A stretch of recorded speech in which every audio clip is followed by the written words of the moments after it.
En Israël, le cabinet politique et sécuritaire a été officiellement informé des préparatifs en cours en vue d'une possible attaque américaine contre l'Iran. Selon plusieurs médias israéliens, les autorités de Jérusalem ont achevé une large partie de leur dispositif de préparation, couvrant une gamme étendue de scénarios militaires et sécuritaires. Cette anticipation traduit la crainte d'une escalade régionale rapide, susceptible d'impliquer directement l'État hébreu en cas de confrontation ouverte entre Washington et Téhéran. Les responsables israéliens considèrent qu'une action militaire américaine contre l'Iran entraînerait presque inévitablement des représailles indirectes ou directes contre Israël. Dans cette optique, le cabinet sécuritaire a renforcé les mécanismes de coordination entre les échelons politiques, militaires et du renseignement.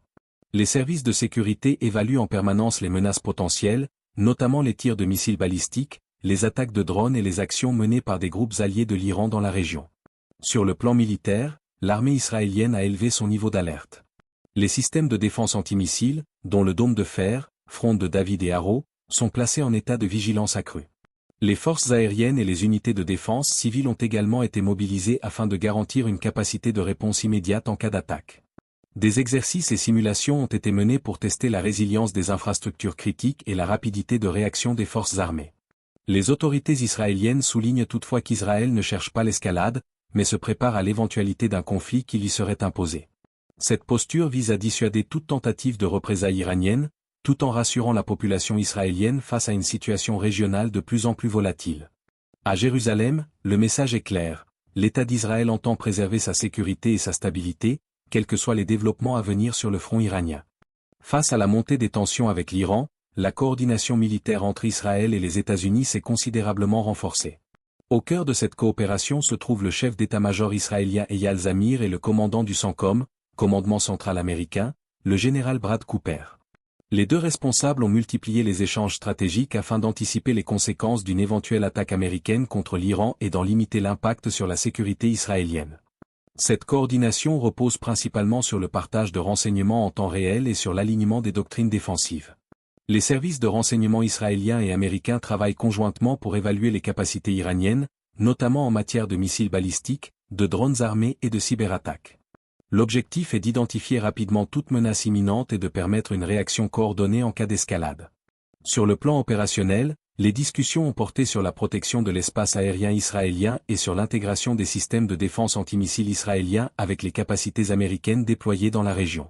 Les forces américaines, présentes sur plusieurs bases au Moyen-Orient et appuyées par des moyens navals et aériens, constituent un filet de sécurité supplémentaire en cas de représailles iraniennes contre Israël. Les responsables militaires israéliens estiment qu'en cas de frappes américaines contre l'Iran, Israël pourrait devenir une cible prioritaire, même s'il n'est pas directement impliqué dans l'opération initiale. C'est pourquoi cette coopération étroite vise avant tout à dissuader Téhéran et à démontrer qu'une attaque contre Israël entraînerait une réponse coordonnée et massive.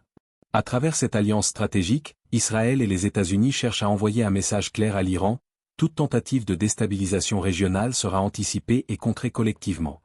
Cette coordination renforcée constitue aujourd'hui l'un des piliers de la posture défensive israélienne face à une situation régionale jugée parmi les plus dangereuses depuis des années. Le déploiement militaire américain dans la région constitue l'un des signaux les plus visibles de la montée des tensions avec l'Iran. La flotte américaine, menée par le porte-avions USS Abraham Lincoln, est désormais positionnée dans une zone stratégique, offrant aux États-Unis une capacité de frappe aérienne rapide et soutenue. Ce dispositif naval est accompagné de nombreux avions de chasse, d'appareils de surveillance et d'avions ravitailleurs, capables de soutenir des opérations prolongées en cas de conflit ouvert. Ce renforcement militaire vise avant tout à établir une dissuasion crédible face à l'Iran. Washington cherche à montrer qu'il dispose des moyens nécessaires pour frapper des cibles stratégiques iraniennes tout en protégeant ses forces et ses alliés dans la région, au premier rang desquels figure Israël. Les forces américaines stationnées au Moyen-Orient ont également été placées en état d'alerte renforcé, afin de pouvoir répondre rapidement à toute escalade soudaine.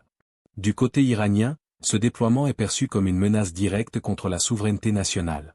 Le régime des Mollahs a choisi de répondre sur le terrain symbolique et médiatique. À Téhéran, une gigantesque fresque a été déployée sur la place de la Révolution, représentant un porte-avions américain attaqué et en flammes. Le message, affiché en anglais, « Qui sème le vent récolte la tempête », vise clairement les États-Unis et leurs alliés.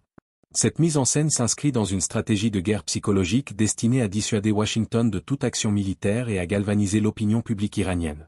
Elle illustre également la volonté du régime de projeter une image de force et de résilience face à la pression internationale.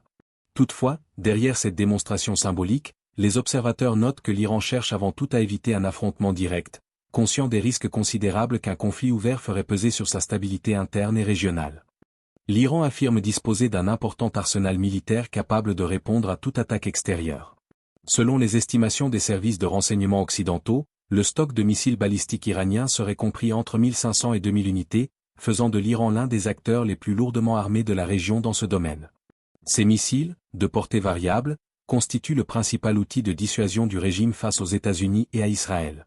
Le général Mohammad Pakpour, commandant du corps des gardiens de la révolution islamique, a déclaré que le niveau de préparation des forces iraniennes était à son maximum et que l'Iran était prêt à répondre immédiatement à toute agression. Cette rhétorique vise à renforcer l'image de puissance militaire du régime et à dissuader toute tentative de frappe préventive. Toutefois, derrière ces déclarations fermes se cachent des contraintes opérationnelles bien réelles. L'un des principaux points faibles de l'arsenal iranien réside dans le nombre limité de lanceurs de missiles opérationnels, estimé à moins de 7. Cette limitation réduit la capacité de l'Iran à lancer des barrages massifs et simultanés. De plus, des contraintes techniques imposent des délais importants entre les tirs, rendant difficile la saturation continue des systèmes de défense antimissiles israéliens, tels que le dôme de fer, fronde de David et Arrow. Ces limites pourraient empêcher l'Iran de mener une offensive prolongée et efficace contre Israël en cas d'escalade majeure. Les analystes estiment que, malgré son arsenal conséquent, l'Iran privilégierait des actions indirectes, telles que des attaques de drones, des cyberopérations ou l'activation de groupes alliés dans la région. Cette stratégie viserait à contourner ses faiblesses militaires tout en maintenant une pression constante sur ses adversaires, sans provoquer un affrontement frontal aux conséquences potentiellement dévastatrices. Alors que les tensions militaires s'intensifient à l'extérieur, l'Iran est également confronté à une grave crise interne. Les informations qui parviennent du pays font état d'une répression sévère des mouvements de contestation populaire. Selon plusieurs témoignages relayés par des médias internationaux, les forces de sécurité auraient reçu des ordres directs pour réprimer violemment les manifestations, y compris par l'usage de balles réelles contre les manifestants. D'après des habitants de Téhéran interrogés par I24 News, des responsables du régime auraient autorisé l'usage de la force létale afin de briser toute opposition. Certains témoignages évoquent un bilan humain extrêmement lourd, se chiffrant en dizaines de milliers de victimes depuis le début des manifestations. Bien que ces chiffres soient difficiles à vérifier de manière indépendante, ils traduisent l'ampleur de la peur et de la colère qui traversent la société iranienne. Les hôpitaux iraniens ont été submergés par l'arrivée de blessés, notamment dans des centres spécialisés en ophtalmologie à Téhéran. Des médecins ont rapporté avoir pris en charge des centaines de patients souffrant de graves lésions oculaires, causées par des tirs de projectiles visant le visage. Ces blessures, souvent irréversibles, sont devenues un symbole de la brutalité de la répression exercée par les forces de sécurité. Malgré cette violence, les manifestants maintiennent pour l'instant un calme relatif, contraints par la peur et l'épuisement. Toutefois, cette accalmie reste fragile.